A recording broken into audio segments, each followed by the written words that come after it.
विपक्ष एकजुट होने के लिए आज 23 तारीख को बैठक कर रहा था और इस बैठक में नीतीश कुमार ने शिरकत कराया था देश भर के अलग अलग राजनीतिक दलों को। इसमें 17-18 दलों को शामिल होना था। लगभग वो कोटा पूरा रहा। कल से ही नेताओं का आना जाना जारी रहा। इस बैठक को लेकर के बड़ा ही उत्साह था और उत्साहित थे विपक्ष के नेता कि वो भारतीय जनता पार्टी को 2024 के चुनाव में सत्ता से बाहर कर देंगे। आने के साथ ही कई तरह की चर्चाएं भी शुरू हो गई। चर्चा यहाँ तक शुरू हुई कि बहुत लोग अपने अपने जो आइडिया हैं वो लेकर के आए हैं, तो कई लोग अपने डिमांड भी साथ में लेकर के आए हैं। इसके साथ साथ ये भी कहा जा रहा था कि कौन कोऑर्डिनेशन करेगा और किसको कोऑर्डिनेटर बनाया जाएगा, तो कौन प्रधानमंत्री का उम्मीदवार होगा। ये सारी चर्चाएं इस बैठक में हो जाएंगी। लेकिन हमने पहले ही आपको बताया था कि इस बैठक में बहुत कुछ चर्चा हो चाहे नहीं हो, एक बात तो साफ नज़र आ गया कि विपक्ष में कई उम्मीदवार और दावेदार हैं। सबसे पहले तो राहुल गांधी को लेकर के जिस तरह से कांग्रेस उत्साहित नजर आई, वो बात साफ समझ में आती है, क्योंकि कांग्रेस ने आज राहुल गांधी के पटना आने पर शक्ति प्रदर्शन किया और एक बार फिर से बड़ी लंबे समय के बाद कांग्रेस एकजुट होती हुई दिखाई दी।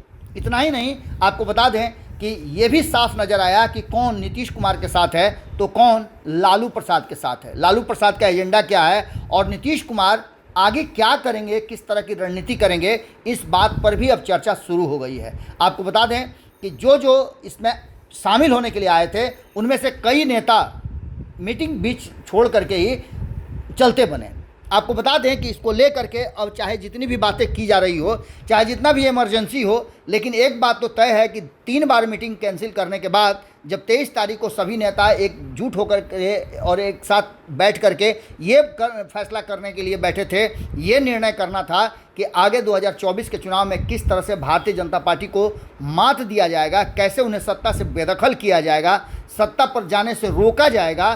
तो ऐसी स्थिति में बीच मीटिंग छोड़ करके निकल जाना कहीं ना कहीं इस बात की तरफ इशारा कर रहा है कि सब कुछ ठीक ठाक नहीं है। हालांकि इस विषय पर जब हमारी टीम ने कोशिश किया जानकारी लेने का, तो जानकारी ये मिली कि कई लोग जो बाहर निकल करके गए थे बीच मीटिंग से, उनकी फ़्लाइट थी, पहले ही से उनको निकलने का प्लान बना हुआ था। ऐसी स्थिति में आप समझ सकते हैं कि ये मीटिंग और अर्लियर भी शुरू हो सकती थी, लेकिन जिस तरह का संदेश इस बैठक के बाद गया है वो बता रहा है कि विपक्षी एकजुटता करते करते अचानक से बहुत कुछ जुड़ा है तो बहुत कुछ टूटा भी है। आपको बता दें कि अभी तक विपक्ष क्या कह रहा है और विपक्षी दलों की किस तरह से एकजुटता होगी, इस पर आज जब प्रेस कॉन्फ्रेंस किया जाएगा तब बहुत सारी बातें निकल करके सामने आएंगी। बीच में जलपान का दौर भी चला, लेकिन सबसे ज़्यादा चर्चा अगर मीडिया में और राजनीतिक गलियारे में है तो वो इस बात को लेकर के है कि नीतीश कुमार के अगल बगल कौन बैठा था। तो दूसरी सबसे महत्वपूर्ण बात की चर्चा हो रही है कि कौन बीच मीटिंग छोड़ करके भागा था और आगे किसके हाथ में कमान दिया जाएगा। खास करके बीच मीटिंग से उठकर जाने को लेकर के चर्चाएं काफ़ी हैं और निश्चित रूप से इसे मुद्दा बना करके भारतीय जनता पार्टी महागठबंधन को घेरने का कोशिश जरूर करेगा। जुड़े रहेगा भारत लाइव के साथ, खबरें लगातार जारी हैं। अगर ये वीडियो पसंद आई और वह बिहार के राजनीति और बिहारियत से सरोकार रखेनी तो सब्सक्राइब बटन दबा के चैनल के सब्सक्राइब कर ली। ओजे एगो घंटी बा, ओकरा बटन दबा देला से कुल सटीक और मारक खबर रुआ मुफ्त में मिल जाई। अगर रुआ पत्रकारिता के हमनी के नया प्रयोग में सहयोग कर चाहतानी तो ज्वाइन बटन दबा दी। पेटीएम नंबर नोट कर ली 9386816700। धन्यवाद।